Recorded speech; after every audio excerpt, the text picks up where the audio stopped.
Hi everyone, welcome to my website, gormanpublichealth.com. Lately I've had people come to me as a public health professional in trying to address illnesses or diseases that they already have. So I'll be at health fairs and someone will approach me and say, okay, I have diabetes, what can I do to make a difference? Or I'm having this health issue, I'm already in the middle of that cycle, what can I do now to make a lifestyle change to prevent that illness from going any further, which is absolutely incredible, and I really am very glad that people are taking initiatives and they're being a little bit more health conscious and trying to make a lifestyle change now.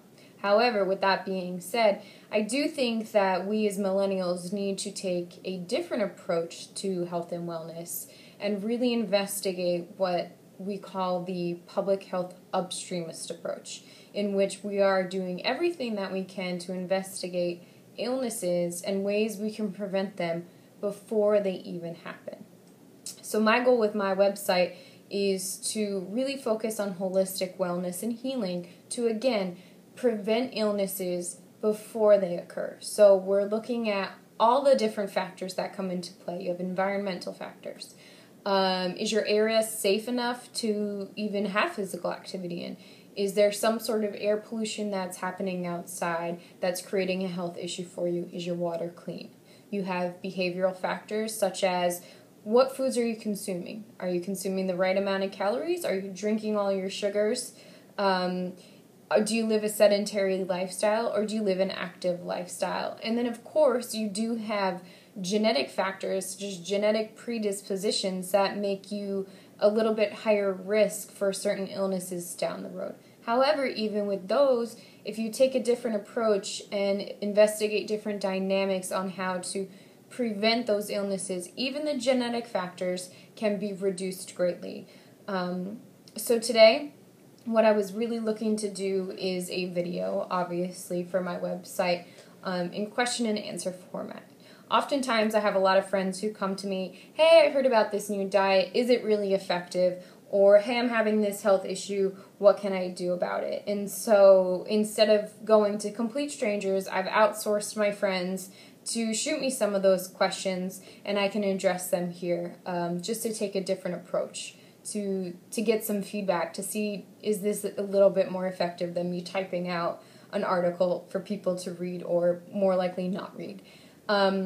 Before I begin, I did want to make a quick disclaimer. I am not a licensed medical professional. I am non-clinical. I hold a degree in public health. So with that being said, if you do plan on making any lifestyle changes at all, please consult with your own medical provider before doing so, especially if it affects your dietary lifestyle. Everyone's body is completely different, so advice that I tell you may work for someone, but it also may not work for you. Everyone's unique, and you have to listen to your own needs and discuss them, especially with your medical provider. So to begin, I have about 5 questions, and I will try and give brief answers so that I can keep everyone's attention. My first question is from a good friend of mine. She just had a baby, and her question is, my sleep schedule is very fractured. Should I be worried about sleeping 2 to 3 hours at a time, and what can I do to keep my sanity? First of all, congratulations on the beautiful, beautiful baby. Having interrupted sleep patterns certainly can be pretty risky. As you know, it affects your mood, it affects your energy levels, it even affects your overall cognition.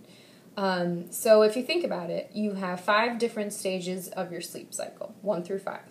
And say, for instance, if you're a person where it takes you 3 hours to get to that 5th sleep cycle, which is your more restorative sleep cycle, and baby Harper needs some sort of attention when you're on sleep cycle number 3, you get up, you feed her, you change her, you address her needs, and then you try and go back to sleep. So you're going to start back all over again at sleep cycle 1 and have to cycle through all of them all over again. And if she wakes up again and you're in the 4th stage, you're never really getting to that restorative sleep phase. So yes, it is rather risky. However, there is good news, as always. And Chanel, certainly you know this. Whenever your baby sleeps, you sleep. And I know that's easier said than done, but if she's on the couch or she's in her rocker and she's taking a snooze and she's all cozied up, take a nap yourself, let the laundry go. So that's number one. Number two, don't be afraid to say yes to help. If you have friends who offer all the time to come take the baby so you can get some more restorative sleep, don't be afraid to do that. Outsource tasks.